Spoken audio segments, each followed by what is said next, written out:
J'aimerais vous poser une question. Si vous deviez mourir aujourd'hui, iriez-vous au ciel? Peut-être vous n'y avez jamais pensé, vous ne vous êtes peut-être jamais posé la question. Mais la Bible dit que vous pouvez être sûr à 100% d'avoir votre place au paradis. Selon la Bible, il y a certaines choses que vous devez comprendre afin d'obtenir le salut. Tout d'abord, personne ne va au paradis parce qu'il est une bonne personne. Nous n'allons pas au paradis grâce à nos bonnes œuvres. En effet, la Bible dit en Romains chapitre 3, verset 23, « Car tous ont péché et sont privés de la gloire de Dieu. » Aux yeux de Dieu, nous sommes tous coupables d'avoir enfreint sa loi. Nous avons tous commis le péché, comme vous, comme moi. Chaque fois que nous avons menti, même désobéi à nos parents, ou convoité les choses qui ne nous appartiennent pas, comme des possessions, des richesses, ou une femme qui n'est pas la nôtre, toutes ces choses-là sont des péchés. Et la Bible dit, nous sommes tous des pécheurs. Voilà pourquoi nous sommes tous coupables aux yeux de Dieu. Et la Bible dit, il y a un châtiment pour le péché, car Dieu est juste. Il ne peut pas laisser le péché impuni.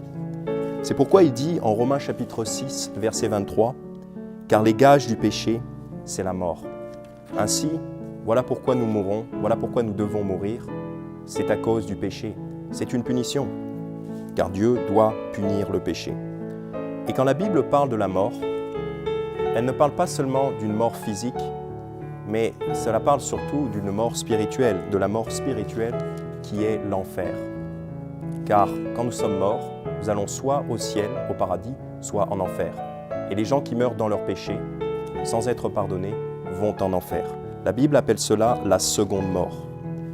En Révélation 21, verset 8, la Bible dit « Mais les peureux et les incrédules et les abominables et les meurtriers et les prostituées et les sorciers et les idolâtres et tous les menteurs auront leur part dans le lac qui brûle avec du feu et du soufre, ce qui est la seconde mort. » La Bible ici nous donne une liste de pécheurs et nous dit « Tous ces gens-là auront leur part dans le lac qui brûle avec du feu et du soufre, ce qui est la seconde mort. » Il parle donc ici de l'enfer, de la mort spirituelle.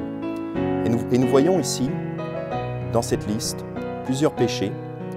Et Dieu veut nous faire comprendre que nous sommes tous dans cette liste et que nous appartenons tous à cette seconde mort. Nous méritons tous cette seconde mort.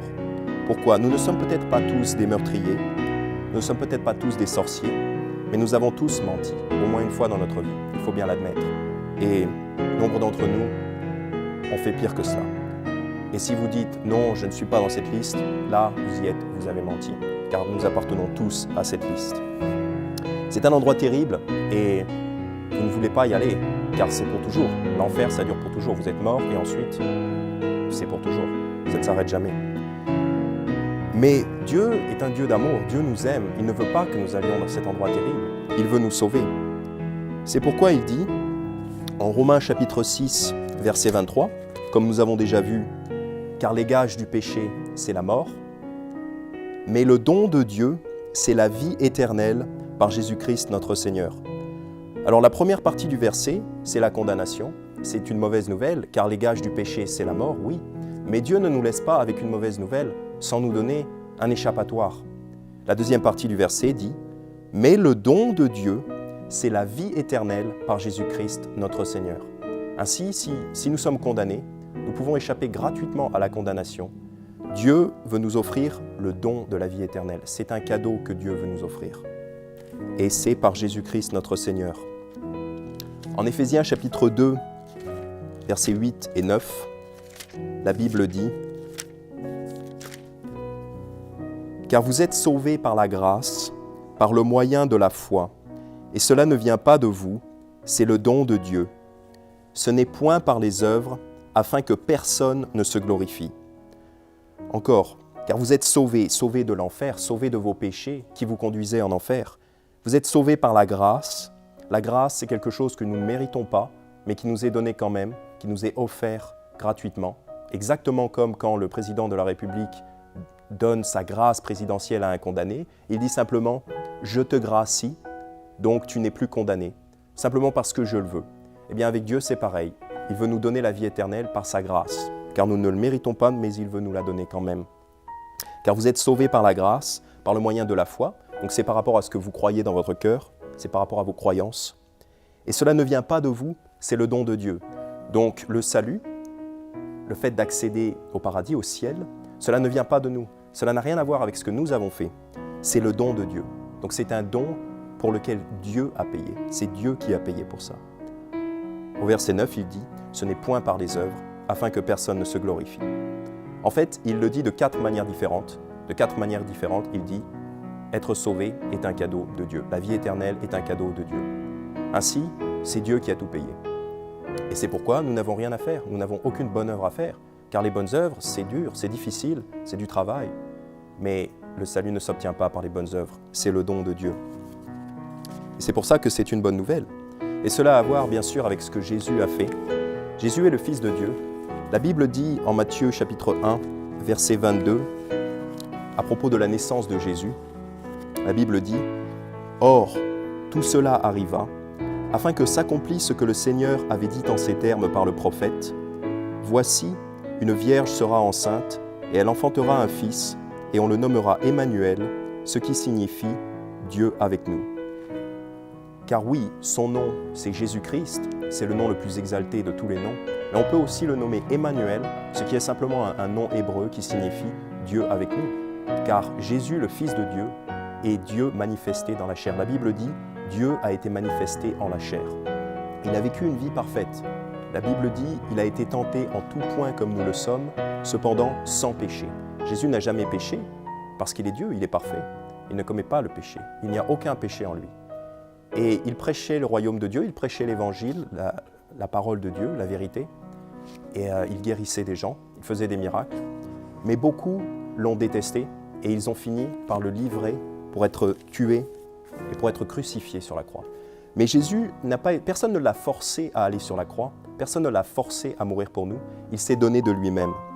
La Bible dit en Romains chapitre 5 au verset 8, « Mais Dieu fait valoir son amour envers nous, en ce que, lorsque nous étions encore des pécheurs, Christ est mort pour nous. » Donc c'est par amour que Christ s'est donné sur la croix. C'est par amour que Christ est allé à la croix, volontairement à verser son sang pour nous. Bien que nous soyons des pécheurs, Christ est mort pour nous, faisant donc preuve de son amour pour nous. Il s'est offert volontairement, obéissant à son Père et accomplissant les Écritures de l'Ancien Testament. En Ésaïe 53, la Bible prévoyait cela. Au verset 5, la Bible dit, à propos de Jésus sur la croix, « Mais il était meurtri pour nos péchés et frappé pour nos iniquités. Le châtiment qui nous apporte la paix est tombé sur lui, et par sa meurtrissure, nous avons la guérison. Nous étions tous errants comme des brebis, nous suivions chacun son propre chemin, et l'Éternel a fait venir sur lui l'iniquité de nous tous. » L'Éternel a fait venir sur Jésus l'iniquité, c'est-à-dire le péché de nous tous. Quand il était sur la croix, en fait, Jésus portait le péché du monde entier. En fait, il était puni à notre place. Nous méritions de mourir, eh bien, il est mort pour nous. Il est mort à notre place sur la croix. Et il est donc mort sur cette croix. Il a été enseveli. Et 3 jours plus tard, la bonne nouvelle, c'est qu'il est ressuscité.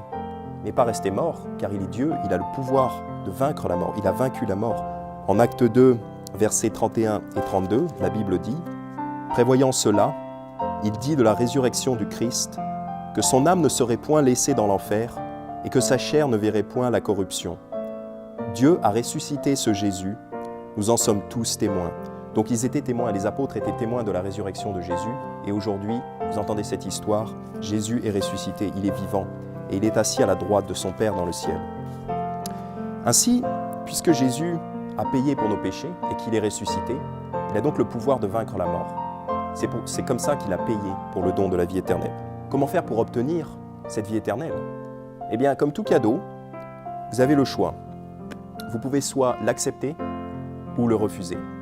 La Bible dit en Romains 6, 23, « Car les gages du péché, c'est la mort, mais le don de Dieu, c'est la vie éternelle par Jésus-Christ notre Seigneur. » Vous pouvez donc choisir d'accepter ce cadeau par la foi, car vous ne voyez pas Jésus aujourd'hui. Vous ne l'avez pas vu ressusciter, et vous entendez cet évangile et vous pouvez décider d'y croire si vous voulez.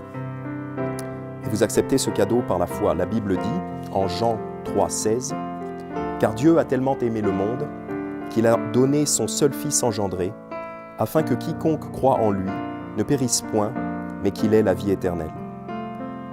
Ici, il est mentionné quiconque croit en lui. Il n'est aucunement mentionné le fait d'aller à l'église ou d'être baptisé ou de faire des bonnes œuvres. Bien sûr, ces choses-là sont bonnes, mais en ce qui concerne le salut et la vie éternelle, il est seulement mentionné quiconque croit en lui, c'est-à-dire quiconque a la foi en Jésus, quiconque croit que Jésus est mort sur la croix, qu'il a été enseveli et qu'il est ressuscité pour payer pour nos péchés. Si vous croyez cela, la Bible dit, vous avez la vie éternelle. Alors voilà comment vous recevez le cadeau de Dieu, voilà comment vous recevez la vie éternelle. La Bible dit en Romains chapitre 10, verset 9, que si tu confesses de ta bouche le Seigneur Jésus et que tu crois dans ton cœur que Dieu l'a ressuscité des morts, tu seras sauvé.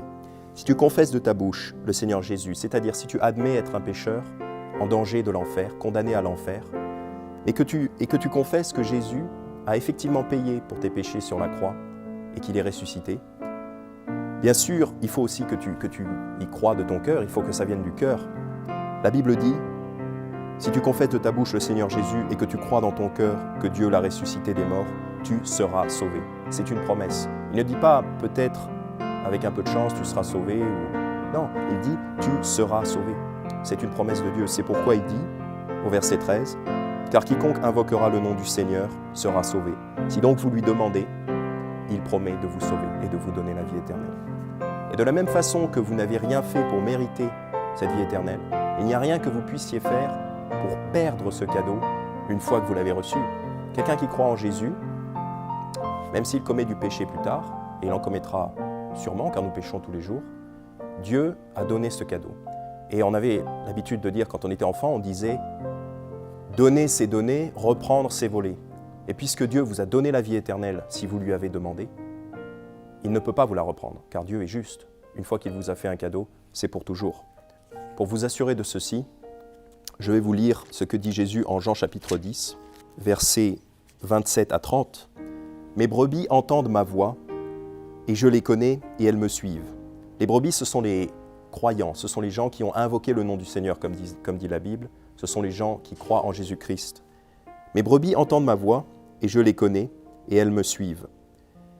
Et je leur donne la vie éternelle, et elles ne périront jamais, et nul ne les ravira de ma main. Mon Père, qui me les a donnés, est plus grand que tous, et personne ne peut les ravir de la main de mon Père. Moi et mon Père, nous sommes un. » Donc, quand vous croyez en Jésus-Christ, quand vous êtes un croyant, quand vous avez cru à l'Évangile, la Bible dit « Jésus vous tient dans sa main, et personne ne peut vous en arracher. » Parce que ça ne dépend pas de vous, mais c'est lui qui vous tient. Et de la même façon, vous êtes dans la main de son Père. Et il n'y a personne qui est plus fort que Dieu le Père. Donc il vous tient, et il n'y a rien que vous puissiez faire pour sortir de là. Personne ne peut vous en arracher, car ça dépend de lui, et c'est lui, avec son pouvoir, qui vous retient. Voilà pourquoi, quand vous êtes sauvé, vous êtes toujours sauvé, et vous pouvez avoir la paix. D'ailleurs, Dieu dit, je ne me souviendrai plus de leurs péchés, ni de leurs iniquités. Voilà pourquoi vous êtes sauvés pour toujours, et vous avez la paix avec Jésus. Tous vos péchés sont pardonnés et oubliés. Ainsi, si vous avez cru ces choses, j'aimerais vous inviter à formuler une prière. Je peux vous aider à formuler une prière. Si vous croyez que Jésus est mort pour vous sur la croix et qu'il est ressuscité, pourquoi ne pas prier avec moi dès maintenant? Voilà ce que vous pouvez dire à Jésus. Cher Jésus, je reconnais être un pécheur et mériter d'aller en enfer. Mais je crois que tu es mort pour moi sur la croix et que tu es ressuscité. Je te prie, s'il te plaît, de me pardonner et de me donner la vie éternelle. Gloire à toi. Merci. Amen. Voilà. Si vous avez prié cette prière et que vous y croyez dans votre cœur, vous êtes sauvés. Félicitations et gloire à Dieu.